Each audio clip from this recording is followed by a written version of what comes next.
This is your dose of daily market wisdom with master trader Nick Santiago. Starting from humble beginnings, Nick has been beating the markets for over 2 decades. He shares with you his take on the profitable trades that will have you moving towards financial freedom in no time at all. To see an in-depth review of his track record and much more, go to inthemoneystocks.com.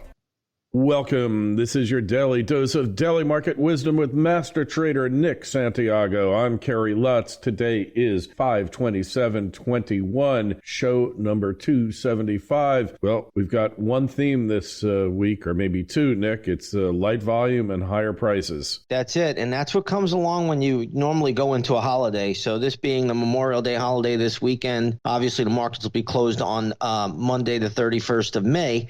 You normally will see this. You'll see very, very light volume, and you have to give the market the upside bias when you get that light volume. If you don't, and you try to fight the market, you'll usually get your head handed to you. What will go down is stocks that are in the news, things that have earnings, stocks that have some kind of big event going on. You know, those will be the movers, but the indexes generally will float higher this week. We normally look for that, and that's been the case. And I'd expect even a flat to positive day going into the close as long as the volume is light, and it's been very, very light this week. All right. Well, no surprises there. Gold and silver down a little bit. They were up all day yesterday, and then the mysterious seller comes in like in the early afternoon, and all of a sudden they're down. Yeah, but Kerry, honestly, gold has had such a run. It's been a terrific run. Yesterday, we even talked about how it's going into the sell-off bar from January 8th. So when you have a move up into a big, big wide range reversal day like January 8th, you'll normally what we call run into overhead resistance is what we call it. And the markets need to pause there. They need to consolidate. I love the fact that gold is stalling out. I don't even want to see it go higher right now. So just the fact that it's pulling back a little bit, that's not a problem at all. That's healthy. That's what you want to see. You want to see people that have it take some profits, and you want to see sideways consolidation. If you get that, like I said yesterday, gold will test 1950, ultimately 2000. I think it's going to 2000 either way. But this is just part of, nothing goes up in a straight line. That's just part of the dynamics of the trading charts. Yeah, and silver had broken that $28 mark, which is it looks like pretty heavy resistance there, and immediately pulled back. Yeah, and that's exactly what it should do. I mean, silver, you got to say on the 18th of May, it went as high as 28.90 on silver futures, and it backed off. But look at the pattern it's doing. It's perfect inside bar, sideways consolidation. This is what you want to see. This is the kind of pattern that you like to see. I'd just like to see more of it. If it can just stay this way for a while longer, then it's setting up to go a lot higher. But I actually love what I'm seeing with the precious metals. I love the pullbacks that we're getting in here now, and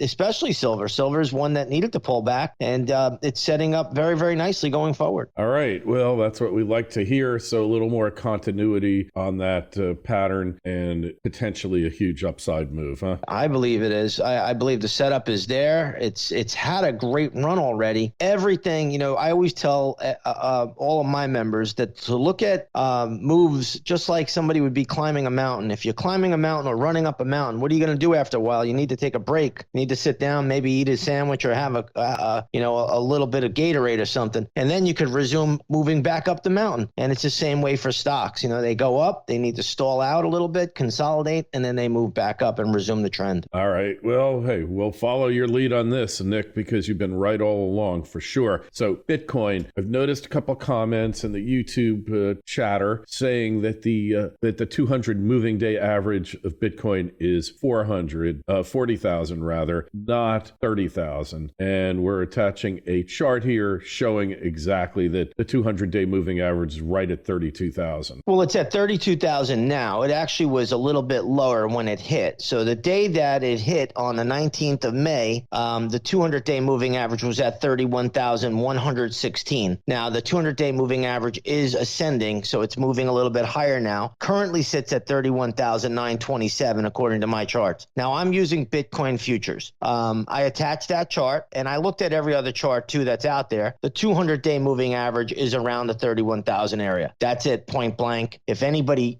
does not know that or see it, that they're just wrong. I hate to say anybody's wrong because I can always be wrong. wrong, but I'm not wrong on this one. The charts don't lie. We have a whole show here talking about that the charts don't lie. Here's the chart, and even when you look at the cash prices of Bitcoin, the 200-day moving average is not that much different. And the thing about 200-day moving averages that we know is even after the underlying security or whatever it is, commodity, anything, even once it starts a downturn, the 200-day moving average can continue going up for a while just on the math, not on the trend. Sure. And that's exactly what's taking place in Bitcoin right now. So what I would tell everybody to do is just watch that low. Don't even have to worry about the 200-day moving average if you don't want to, but watch the low from the 19th of May. If that low gets breached and closed, meaning price closes below there, watch out. You're going to go down and test 21,000 pretty quickly. So again, that's my advice to everybody right now as a technician. If the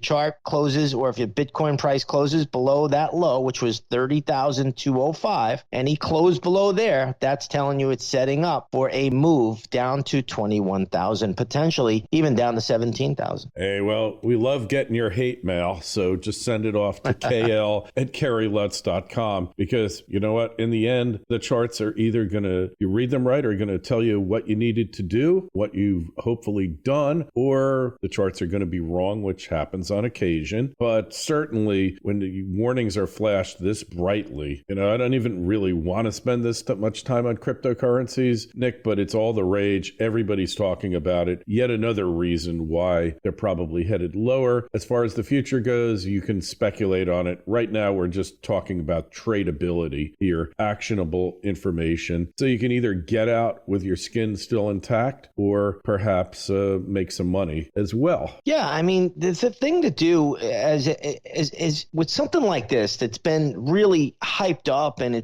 I think it's a mania. It reminds me of almost like the dot-coms back in 99, 2000. It's become a mania. When it was at 65,000, I never seen so many people come up to me asking me about Bitcoin. My kids play baseball. I'd be at a game. I'd have like a crowd. I felt like I was Mick Jagger or somebody. They'd run up to me and they would ask me about Bitcoin. And I'd say, at 65,000, are you nuts? I wouldn't touch it with a 10-foot pole. I wouldn't buy it with your money. And they would, and I said that on your program right here too. And I said, hey, listen, this thing's parabolic. We actually put a chart out, Kerry. I mean, I showed you a chart of 2017 and that move all the way to 65,000 on a monthly chart. The patterns are identical. And look at the fall. We had 65,000 all the way down to 30,000. And, I mean, people are still out there just touting this stuff, like Elon Musk and others. And, this is what we call in the business talking your book. So, everybody has an agenda, and, I don't even have any skin in this game at all. I don't even trade Bitcoin because I actually think it's a glorified Ponzi scheme. So for me, gold and silver are where I'll be. But, and I own gold and silver bullion, full and fair disclosure. And at times I'll own the paper products, which, are the tradable products like the GDX and GLD and things like that, IAU. But I have no skin in this game. I'm just reading the chart for everybody because we get so many questions about it. Yeah, isn't it funny the way these things work? Really, nobody knows anything about it. It goes up way high in price, and then everybody's talking about it, and then it gets slammed. Do you notice a little pattern forming there, Nick? I've noticed that pattern on a lot of things over the years. Yeah, well, I think there's like a few fundamental laws of finance in the world, in the country. Number one is that parabolic moves always crash, and I have yet to see one that hasn't. Number two is that nature abhors a free ride, a free trade. So if it comes down to you just buying something and it's guaranteed to go up indefinitely into the future, it's going to stop. Nature is going to stop it, whether it's businesses, whether it's stock trading, whatever it is. There are no free rides in the long run. And to say that cryptos are risk-free and they're always going to go up is effectively saying it's a free ride. Real estate. Just buy real estate, any real estate anticipate it's going to go up. And, we see this over and over again, Nick. Stocks always go up. See it over and over. And then all of a sudden, the free ride ends. Everybody gets jolted off the train. That's right. It's a game of musical chairs. And when the music stops, they pull a chair away and somebody's left without a seat. And this is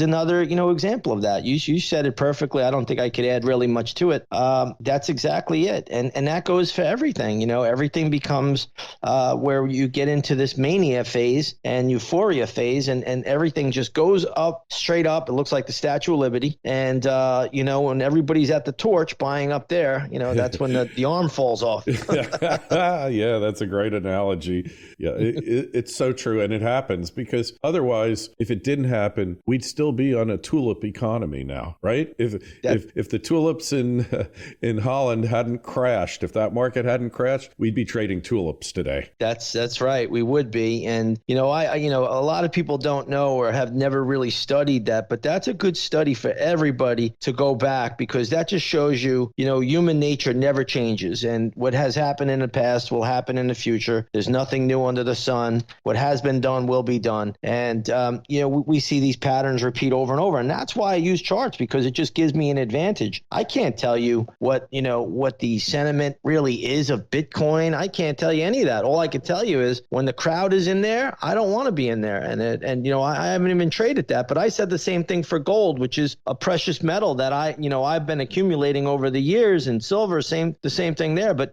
back in August, I missed that last run, but I said, that's okay. I'm not going to miss it. It'll come back in. And, it went from, and sure enough, right? It did exactly what we were talking about there. And now I'm back in it. Yeah, So. You got to be in it to win it. Well, like I said, right now, the world's reserve currency is not tulips.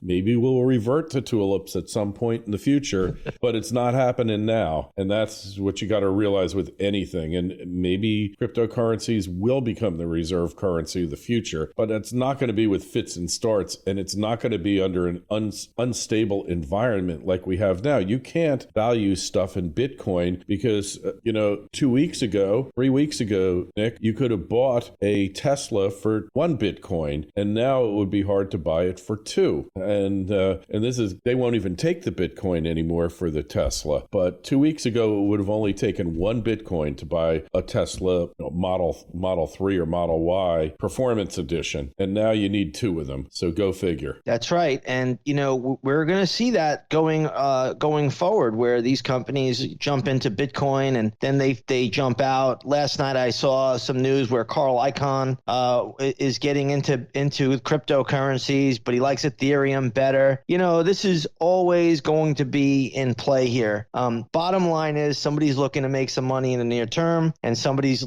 there's always a winner and a loser. That's just the way this business works. So, I hate to say it like that, but somebody's got to be on the other side of the trade. And this is what makes a market. Absolutely. Could not agree with you more, Nick. In any event, go over to inthemoneystocks.com, see how Nick does it. Check out the Twitter feeds at ITMS, at Nick Santiago01, at Kerry Lutz. Send your emails to me, kl@kerrylutz.com, and make sure you take a close look at the chart that's appended to this podcast, because it's really the money shot. We'll talk to you tomorrow, Nick. Be well. Be well, Kerry. And so concludes another episode of Daily Market Wisdom with Master Trader Nick Santiago. Be sure to go to his website, inthemoneystocks.com. Don't forget the Twitter feeds at ITMS and at Nick Santiago01.